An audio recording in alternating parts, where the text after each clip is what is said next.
Dear friends, welcome to the new session, new class. Today's topic is pollination. In chapter Sexual Reproduction in Flowering Plants, here we have important topic pollination. Before this topic, already we have completed explanation about the microsporogenesis and megasporogenesis. In microsporogenesis, we have discussed that how pollen grains, microspores are produced. Pollen grains are microspores. How these pollen grains are produced? Pollen grains are male gametophyte. So here, these pollen grains, they produce the male gametes. That means we have discussed how pollen grains are produced. In megasporogenesis, we have discussed that within the ovule, how these megaspores are produced. And megaspore produce the well-developed, mature, organized embryo sac. In that embryo sac, female gamete called egg is present. This embryo sac is female gametophyte, and this female gametophyte or embryo sac produce the egg, that is female gamete. Now next, after the completion of microsporogenesis and megasporogenesis, very important concept is pollination. What we are discussing here. See here, stamen. Now this stamen during microsporogenesis produce the pollen grains.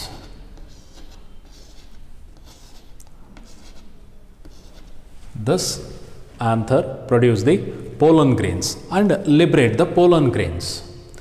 Okay, after the liberation of pollen grains, what is the fate of those pollen grains? What happens to these pollen grains?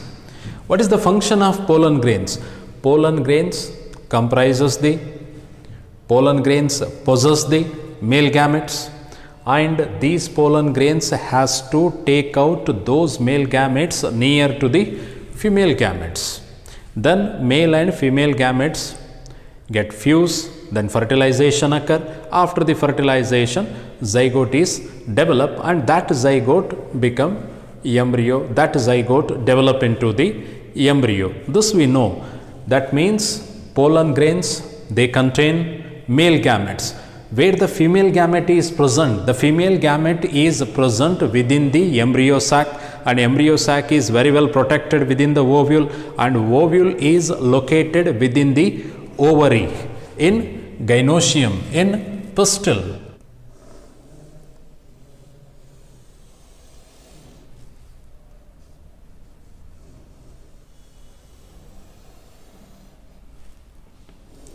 This is gynoecium, pistil. Here within the pistil there is a presence of ovule. Here I have drawn the single ovule, and inside the ovule embryo sac, and within the embryo sac egg is present. Of course antipodal synergids are present, but here we concentrate mainly on the egg, female gamete. Now these pollen grains has to release their male gametes near to the egg, which is located within this ovule. How it is possible? That means first pollen grains has to reach the gynoecium. That means these pollen grains reach the stigmatic surface. These pollen grains reach the stigmatic surface. See, listen, once again I am repeating. Here, these pollen grains reach the stigmatic surface. This phenomena is pollination. This process is pollination. From mature anther, pollen grains released. These pollen grains reach the stigma of the pistil. This process is called pollination. What is pollination? Pollination is the process where the pollen grains liberated from mature anther reach the stigmatic surface of the pistil, stigma of the gynoecium. This process is called pollination. This process is called pollination. Okay, now we discuss different types of pollination. The first one is autogamy.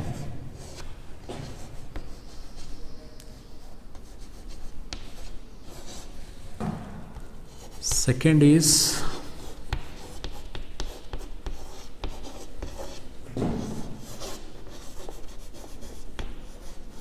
zytonogamy. Third,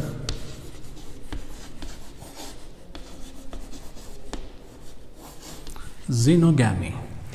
These are the different types of pollination, or we can say that commonly pollination categorized into these three basic types. Okay, first we discuss what is autogamy. Name itself indicate that auto means self, gamy means fusion. We discuss here.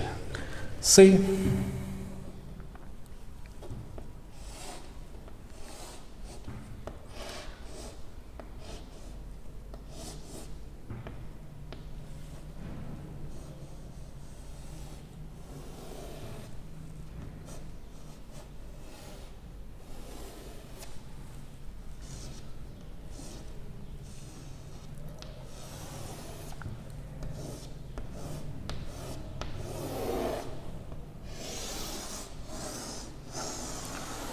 say this is one flower. Here stamen from the anther liberates the pollen grains.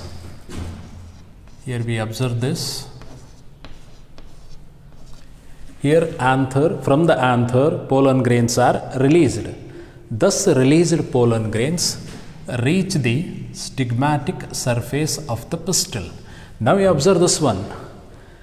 Anther liberates the pollen grains. These pollen grains reach the stigma of the pistil of the gynoecium. You just observe this one where the gynoecium is present. The gynoecium is present in the same flower. Within the same flower, these transfer of pollen grains occurs. Means transfer of pollen grains from anther to stigmatic surface of the pistil present in the same flower is called autogamy. Means stamens and the gynoecium, androecium and gynoecium both belongs to the same flower. The pollen grains of this anther reach the stigma of the gynoecium or pistil belongs to the same flower. It is said to be autogamy. This is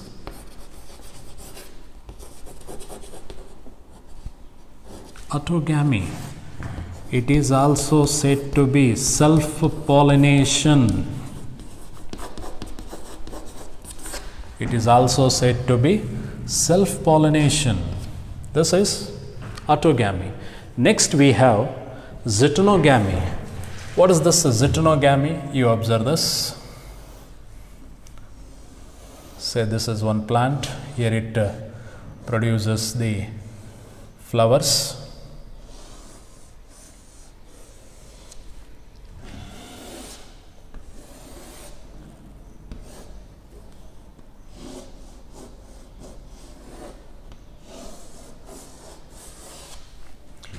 Now these are stamens.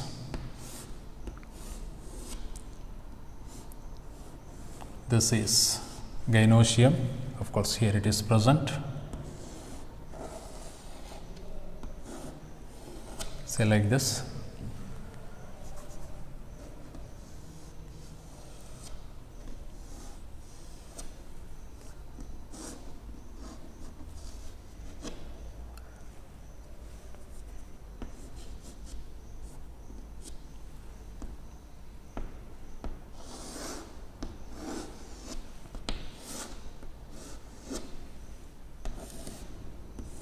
Okay, now observe this one. Here stamen from the anther release the pollen grains. Pollen grains. And these pollen grains reach the stigmatic surface of the pistil present in another flower, but that flower belongs to or present in the same plant. This is called zytonogamy. This is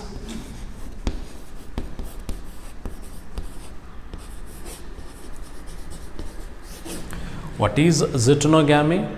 Transfer of pollen grains from anther of a flower to the stigma of the pistil present in another flower but in the same plant.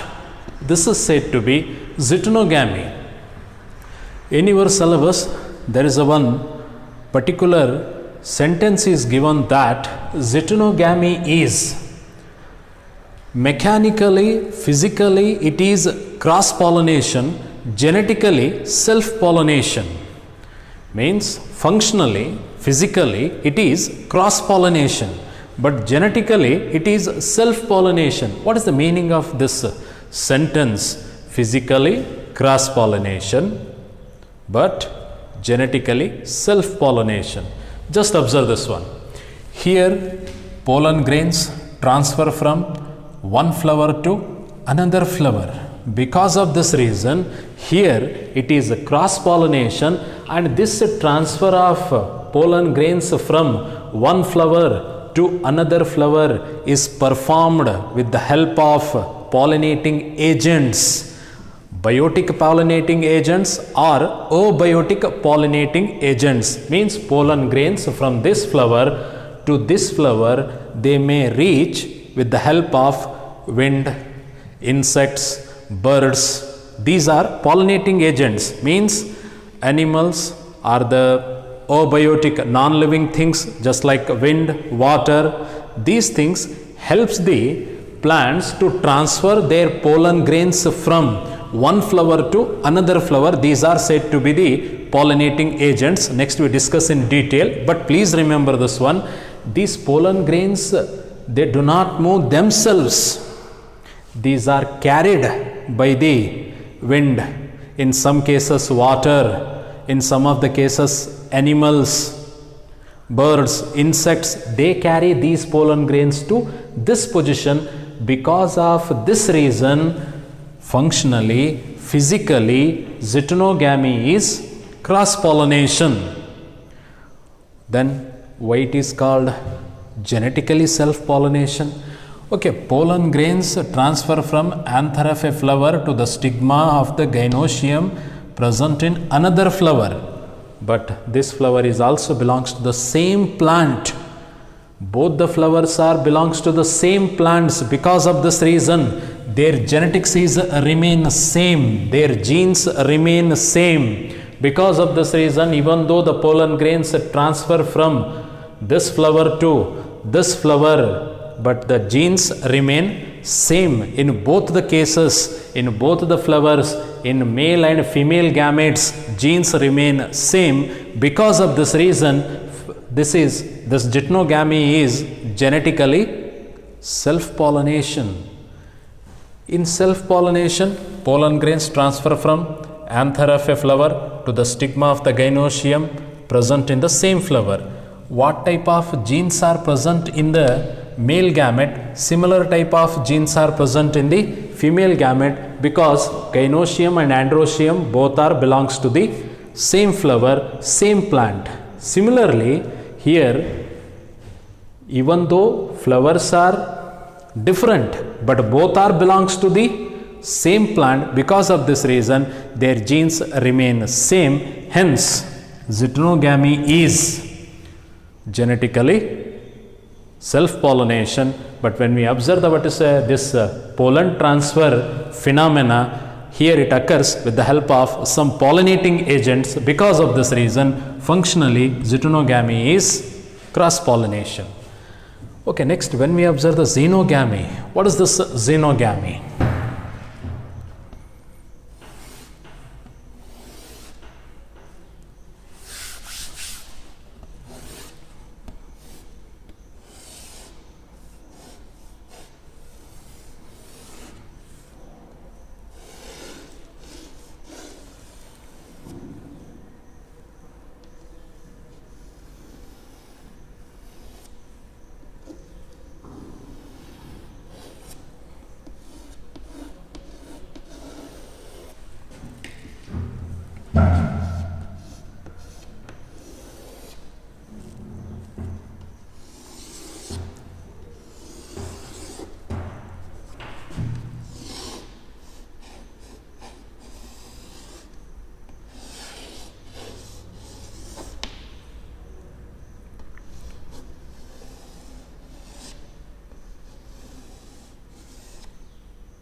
Now observe this mechanism or this phenomena. Here stamen possesses the anther, it produces the pollen grains.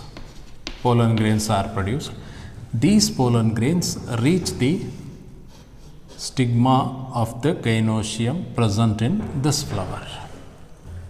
Now you observe clearly, when you observe these pictures, these diagrams, may you get some idea. Now here, this is the stamen, here it possesses anther. This anther liberates the pollen grains. These pollen grains reach the stigma of the pistil present in another flower, in different plant, in another plant. That means pollen grains are transfer from one flower to another flower. Both the flowers are not present in same plant. These flowers are present in different plants. This is called xenogamy.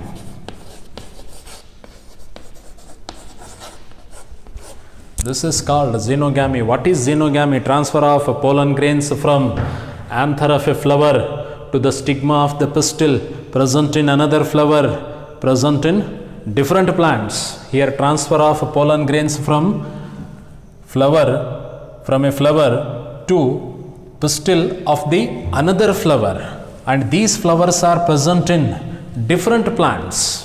This is said to be xenogamy. Like this here, this is xenogamy is purely cross pollination. Purely cross pollination. That means pollen grains has to transfer from one flower to another flower. It is not easy. It occurs with the help of pollinating agents, and flowers are present in different plants. Because of this reason, their genes are not matched genetically. It is different. This is purely cross pollination. Like this is the concept about the autogamy, zytonogamy, and the xenogamy. Please remember this one. What are pollinating agents? Pollinating agents are living or non-living things which are helpful for the transfer of pollen grains from anther of one flower to the stigma of the pistil of the flower, another flower, different flower. So these living and non-living things are said to be the pollinating agents.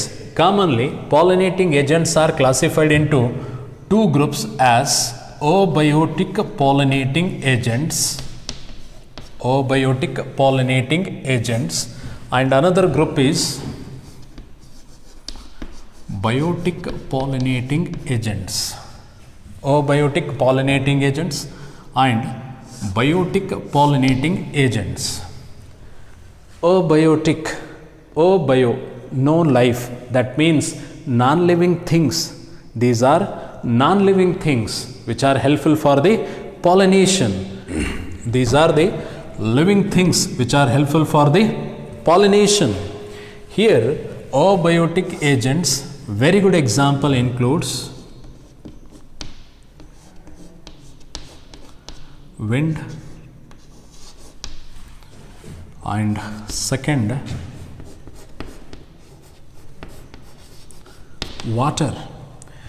Wind and water, these are non-living things.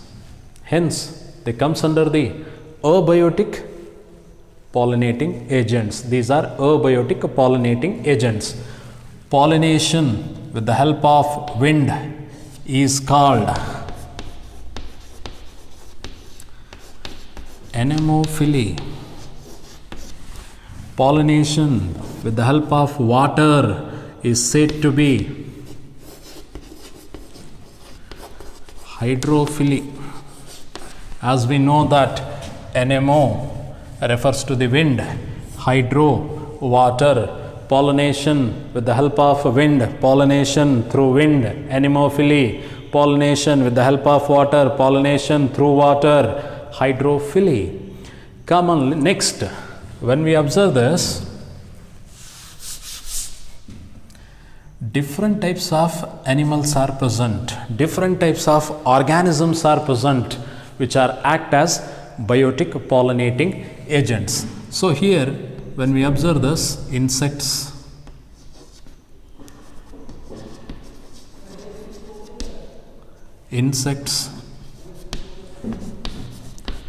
birds,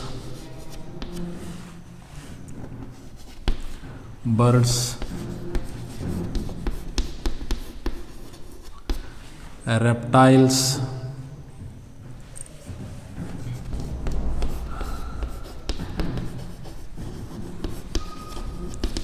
primates,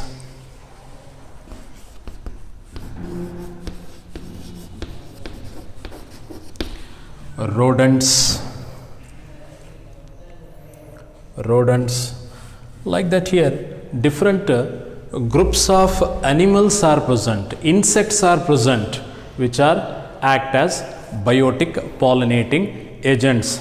There are many insects are present. Very good example of insects includes the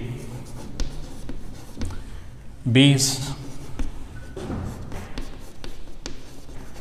flies,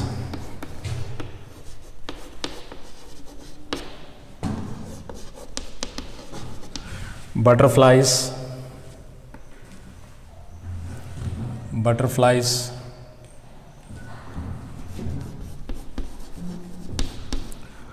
wasps, ants, etc. So here birds, very good example.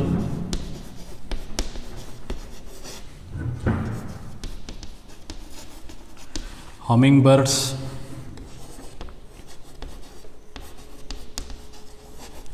sunbird. Reptiles mainly includes the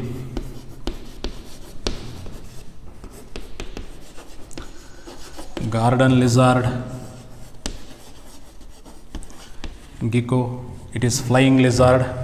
Primates mainly includes the lemurs, and different types of rodents are present.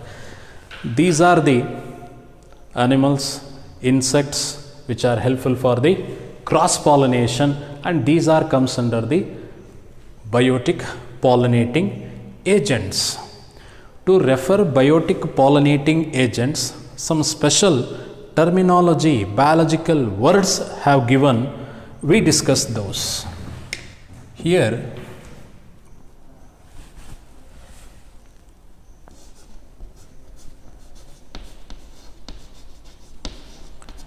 entomophily, pollination through insects.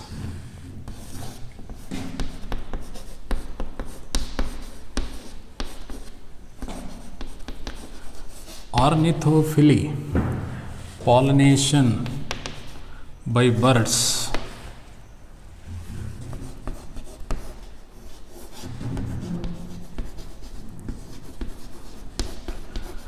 Myrmecophily, pollination by ants.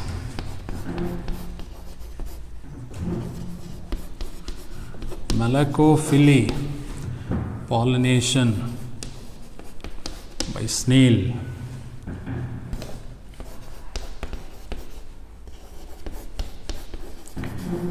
Chiropterophily, pollination by bat. Commonly there is a one word, zoophily, pollination by animals. Like this, these are the some of the words. In all biotic pollinating agents, dominating pollinating agents are insects. Dominant pollinating agents are insects. Among the insects, bees are very good pollinating agents, highly dominant pollinating agents.